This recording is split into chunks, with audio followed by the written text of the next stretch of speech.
संत सम्राट बंदी छोर सदगुरु श्री कबीर साहब जी, मेरे हृदय मंदिर के आराध्य परम पूज्य सदगुरु श्री महंत साहब जी, पूजा के योग सभी संत समाज, मैं चरण कमलों में सिर झुका के त्रिवार बंदी करता हूँ। बोलिए श्री सदगुरुदेव की जय।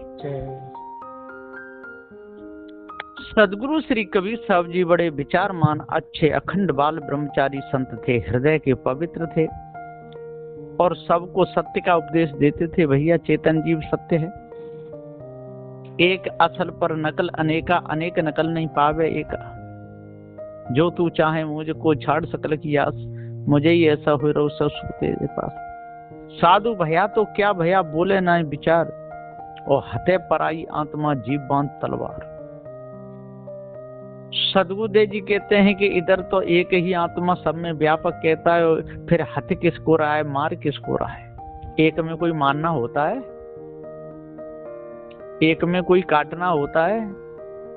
जब एक ही आत्मा ओतपोत भरा हुआ है, फिर किसको काट रहा है, किसको मार रहा है। एक में कहीं आना जाना होगा, एक में कोई घटना बढ़ना होगा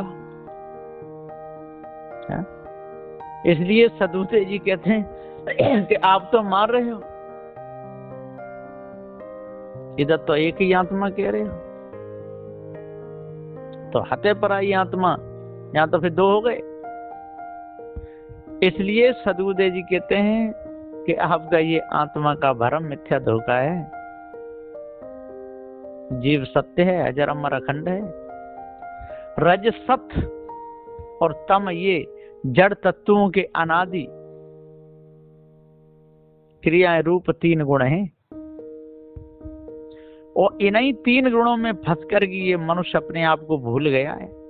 त्रिगुण को ही कहीं प्रकृति रूप माया व अज्ञान माने हैं, परंतु त्रिगुण रूप क्रियाएं कर्ता पदार्थ रहे बिना भिन्न रह ही नहीं सकती। बिना जीव के कौन त्रिगुणों को जानेगा? बिना जीव के रजोगुण को कौन जानेगा, तमोगुण को कौन जानेगा, सतोगुण को कौन जानेगा। हम तीनों गुणों से प्रभावित हो जाते हैं और बध जाते हैं। त्रिगुणी माया संसार में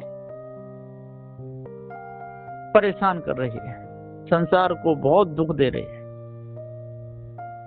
और जब तक इस त्रिगुण के भेद को हम अच्छे प्रकार से नहीं समझेंगे, और तब तक भूल में ही रहेंगे, भूल मिटेगी नहीं।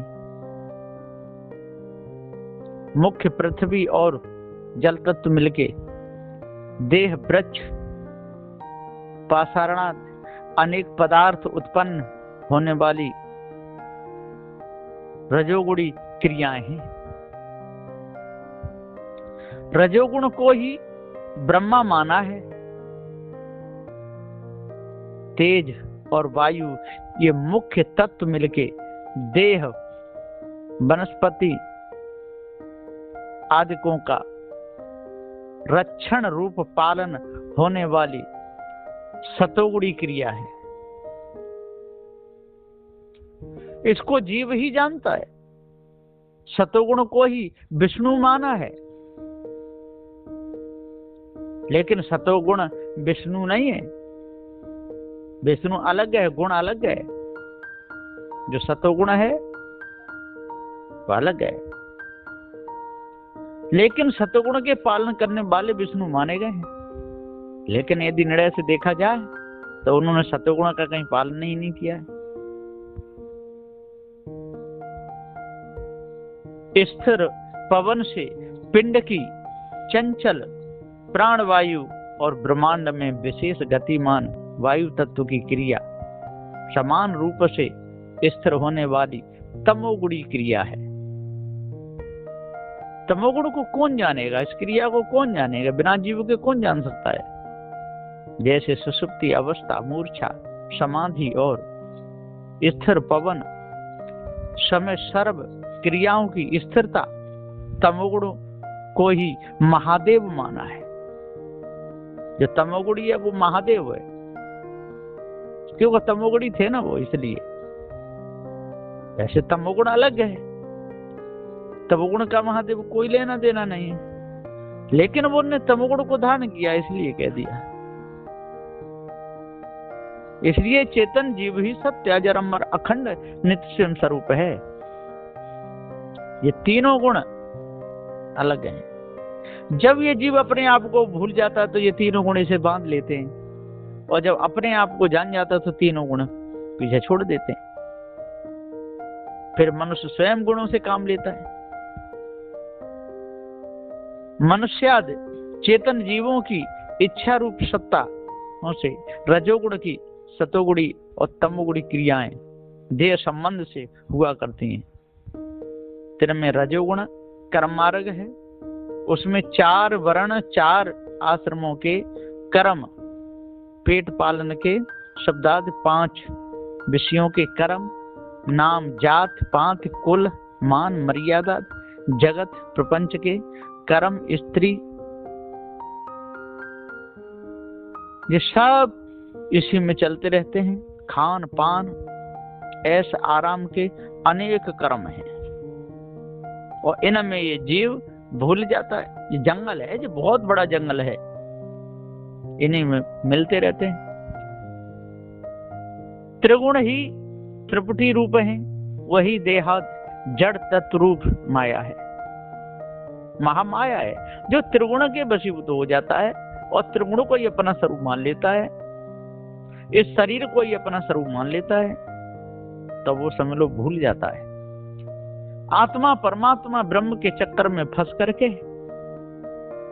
और पूरे जीवन को बर्बाद कर लेता है। त्रिगुणी माया के मुख्य गुरु ब्रह्मा विष्णु और महेश हो गए। तो रजोगुणी थे ब्रह्मा थे, तमोगुणी थे महादेव थे, सतोगुणी थे विष्णु थे। तो त्रिगुणी माया के मुख्य गुरु ब्रह्मा विष्णु और महेश हो गए। उन्होंने ही कर्म उपासना और ब्रह्म ज्ञान, ये 3 मार्गदर्शक त्रिकांड वेद जगत में प्रसिद्ध किए, और सर्व मनुष्यों को जड़ कर्म रूप वाणी के जाल में दृढ़ बांध दिए। मुख्य श्रेष्ठ ब्रह्म ज्ञान विद्या ठहराए हैं। उसमें परमात्मा जड़ चेतन सम समान एक रूप सर्वत्र व्यापक ठहराए के आप ही जन्म मरणाद अनेक देह दुखों को भोग रहे हैं, और अन्य नरजीवों को वही ब्रह्म बोध देकर गुरु शिष्य सहित सर्वजन जन्म मरण गर्भवास के दुसह दुख और देह धर के दैहिक दैविक और भौतिक ये 3 तापों का दुख भोग रहे हैं। दैहिक कहिए देह के अनेक रोग और मानसिक चिंता तथा काम क्रोधादि दुख होने, और दैविक कहिए कारण बिना दुख होने, जैसे दुष्काल पड़ने, बिजली ओले गिरने, घर वृक्षादि टूटने, अंग पर गिरने इत्यादि, ये सब है। और भौतिक कहिए छोटे बड़े सर्व देहधारी चेतन जीवों से काया वाचा मन युक्त परस्पर अनेक दुख होने, ऐसे अनेक दुख मनुष्यादि देहधारी सर्व जीव भोग रहे। पूर्वोक्त नाशमान त्रिगुण रूप जड़ तत्वों की क्रियाओं की आसक्ति सदगुरु पारखी संतों की सत्संग से दूर करता है।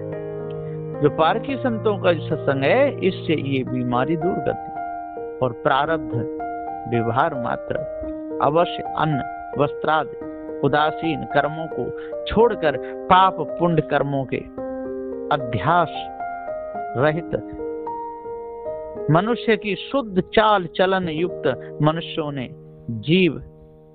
जीवन मुक्त हो जाना चाहिए।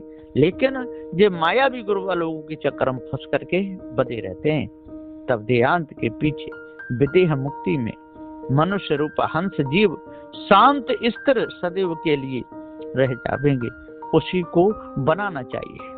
यह सब छोड़ करके त्रिगुणी माया से पार होना चाहिए। जो त्रिगुणी माया से पार हो गया, जो रजोगुण और तमोगुण और ये सतोगुण का जितना जाल है, ये जिसने समझ लिया तो फिर वो चक्कर में आएगा नहीं, वो सभी प्रकार के चक्कर से छूट जाएगा। मनुष्य, पशु, अंडज और उष्मज, ये चार खानियों में अनंत चेतन जीव स्वरूप से अनादि है। मनुष्य, पशु और अंडज, ये तीन खानियों में माताओं और पिताओं द्वारा रजवीर के संबंध से और मैथुनों के स्पर्श विषय द्वारा तिनके शरीर उत्पन्न होते देहधारी जीवों की मृत्यु बाद हुए वासनावश सूक्ष्म देह सहित प्रथम पुरुषों के वीर में आकर ठहर रहते, फिर मैथुन समय स्त्रियों के योनियों द्वारा गर्भों में तिनके देह रूप पिंडों के आकार बन जाते हैं। उष्मज माता पिता बिना सूक्ष्म देह सहित जड़ तत्व युक्त गंध रस रूप और शब्द विषय के संबंध द्वारा तिनके शरीर प्रथम आप ही आप अंडाकार बनकर फिर वे स्थूल देह युक्त तिनमें से प्रकट हो जाते।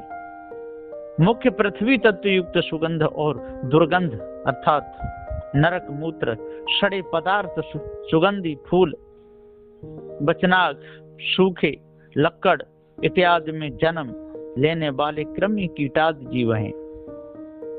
फल जलादि मुख्य जल तत्वयुक्त रस में जन्म लेने वाले कृमि आदि जीव हैं।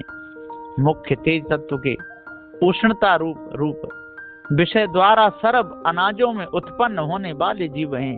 और मेढक जोकाद मृग नामक नक्षत्र के बड़ी गरज रूप मुख्य वायु तत्व युक्त शब्द द्वारा उत्पन्न होने वाले जीव हैं। और उद्भिज कहिए अंकुरज अर्थात वृक्ष बेल तृणादि वनस्पतियां और स्थावर खानी पाषाण आदि अनेक जड़ पदार्थ हैं। तहां पृथ्वी आदि चार तत्वों के अनेक सूक्ष्म सूक्ष्म तृणुओं अणुओं और परमाणुओं के मिलाप से तिनके स्थूल आकार बन जाते हैं, इसलिए वे अजीब जड़ हैं। वे ही ज्ञान गुण युक्त चेतन जीव नहीं है। वो ज्ञान गुण युक्त चेतन जीव नहीं है। जहां इच्छा शक्ति और तिससे भिन्न भिन्न अनेक क्रियाएं जागृत स्वप्न और सुषुप्ति, ये तीन अवस्थाएं पांच विषय नाना पदार्थ सुख दुख इत्यादि जानने का ज्ञान और अमरता, ये पांच गुण दिखाते हैं। तहां ही देहधारी चेतन जीवों का वास है। युक्त पांचों गुण रहित सर्व वृक्ष पाषाण इत्यादि पदार्थ जड़ तत्वों के कार्य हैं। अंत में वे अपने अपने अनादि कारण रूप तत्वों में लय रूप से नाश हो जाएंगे। चेतन जीवों को अमर कहने का कारण ऐसा है कि जागृत और स्वप्न अवस्थाओं में तो क्रिया युक्त मनुष्यों को अपनी प्रतीति बनी ही रहती है, तैसे ही सुषुप्ति में भी हृदय में स्थिर वृत्ति रहने से विशेष आनंद के स्मृति का भाव रूप ज्ञान और देहादि जगत के पदार्थों का अभाव रूप ज्ञान, ये दो ज्ञानों की मनुष्यों को जागृत में स्मृति बनी रहती है। इसी सबब युक्त तीनों अवस्थाओं में चेतन जीव अमर अविनाशी व किसी के कार्य रहित अनित्य हैं। अर्थात वर्तमान काल में देहों में अनेक क्रियावान सर्व जीव प्रत्यक्ष ही हैं। नर देहाद खानियों में प्रथम दिन के जन्मे हुए बालकों में पशुओं के आहार निद्रा भय मैथुन, ये चार लक्षणों के संस्कार मालूम होते हैं। माताओं के स्तन चूसने का ज्ञान रहने से आहार का ज्ञान इनमें है। निद्रा लेते ही हैं। कोई बंदूका बड़े आवाज किए तो वे चमक उठते हैं, इसलिए तिनमें भय है। तिनकी लिंग इंद्री सीधी व खड़ी हो जाती है या बकरों के छोटे छोटे बच्चे एकदम एक मैथुन कर्मवत चढ़ जाते हैं। इसलिए मैथुन का कर्म संस्कार भी तीन में है, अथवा रज सत। और तम ऐसे भिन्न भिन्न गुण वाले तथा दरिद्री, धनवान, रागी, वैराग्यवान अनेक प्रकार के मनुष्य दिखते हैं। इसलिए हम भूतकाल में देह युक्त जन्म लिए थे और आगे भी वासना वश सूक्ष्म देह युक्त फिर स्थूल देह धरेंगे। इस हेतु भूत, वर्तमान और भविष्य ये तीनों काल में सर्व चेतन जीव अनादि अमर हैं, ऐसा जानना चाहिए। तब पूर्ण शांति मिलेगी और सब प्रकार का कर्म भोग समझ में आएगा और अपने आप का ज्ञान हो जाएगा। बोलिए श्री सद्गुरुदेव की।